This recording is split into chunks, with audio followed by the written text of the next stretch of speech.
કેમ છો મારા ધોરણ 8ના વાલા વિદ્યાર્થી મિત્રો? મજામાં ને? આપણે અભ્યાસ સુધી બધું સમજી ગયા છે.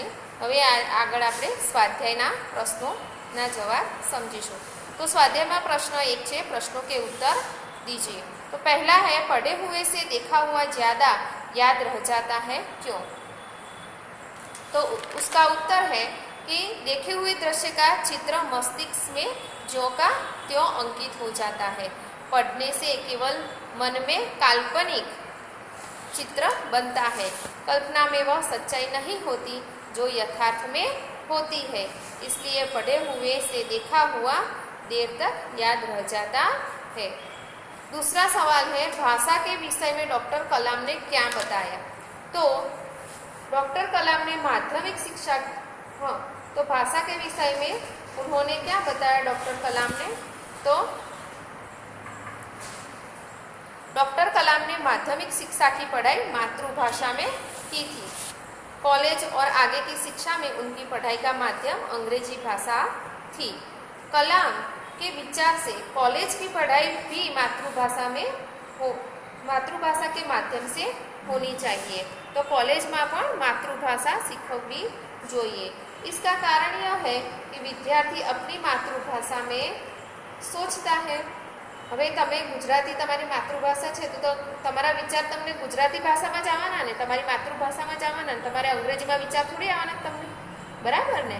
તો ડૉક્ટર કલામ એવું કહે છે કે માતૃભાષા એટલે જરૂરી છે કે એ તમારા વિચારમાં પણ તમે માતૃભાષામાં જ તમે વિચારો છો, કોઈ અંગ્રેજી કે વિદેશી ભાષામાં તમે વિચારતા નથી, બરાબર?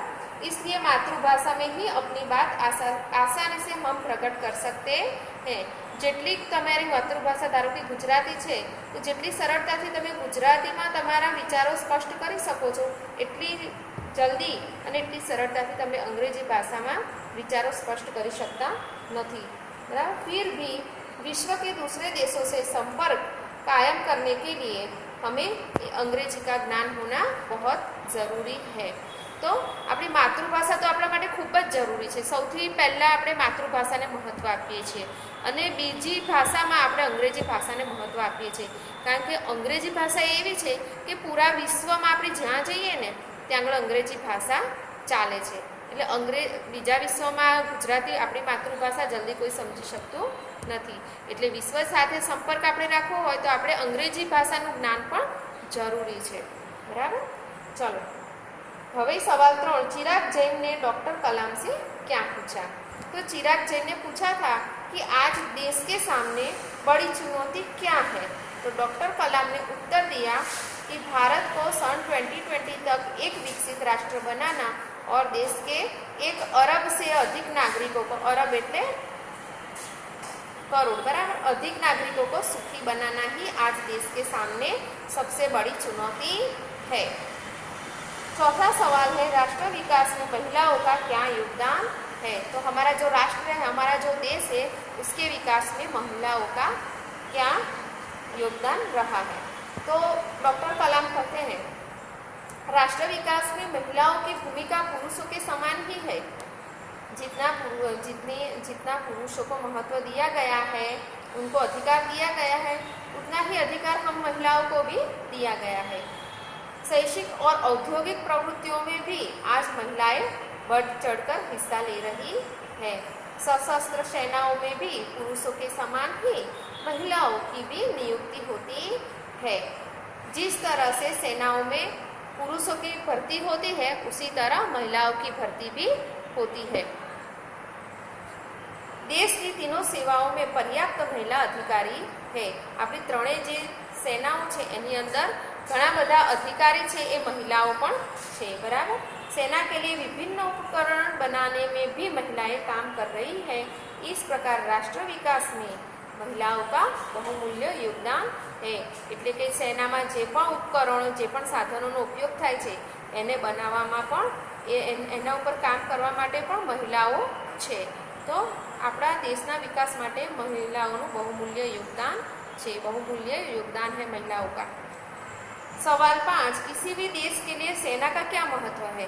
तो किसी भी देश को, આપણે ભારત હોય કે અમેરિકા હોય, ચીન હોય, પાકિસ્તાન હોય, ગમે તે હોય, પણ એ લોકો માટે દરેક દેશ માટે પોતાની સેનાનું કોઈ મહત્વ હોય છે।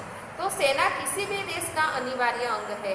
सेना शत्रुओं के आक्रमण से देश की रक्षा करती है। देश में कहीं विद्रोह होने पर सेना उसे दबाती है। देश में आतंकवादी घुस आए हो और पुलिस उनसे निपटने में सक्षम न हो तो सेना के जवान उनसे निपटते हैं। तो सेनाना जे जवान छे ए दरेक मुश्किलोथी ए आपणुं रक्षण करे छे। बराबर। देश में वही कहीं भी भीषण बाढ़ या भूकंप आया हो तो सेना संकट में पड़े लोगों को सहायता करती है, उनको बचाती है। इस प्रकार बाहरी या भीतरी संकट में सेना ही देशवासियों की सेवा और रक्षा करती है। जैसे कोरोना आया था तो आर्मी हमारे यहाँ आई थी। आपको पता होगा, सबको पता होगा कि आर्मी यहाँ आई थी और उन्होंने हमारी सहायता की थी। तो इस तरह कोई भी मुश्किल हो तो हमारी सेना तुरंत ही सहायता के लिए आती है। तो हर एक देश की सेना का हर एक देश का अनिवार्य अंग है। बराबर। तो चलो तमने हवे स्वाध्यायना समजवामां खबर पड़ी। बराबर। हवे तमारे अभ्यास स्वाध्याय एटલું પૂરું કરવાનું છે। बराबर। प्रश्न 1 સુધી પૂરું કરી દેજો स्वाध्यायમાં। बाय।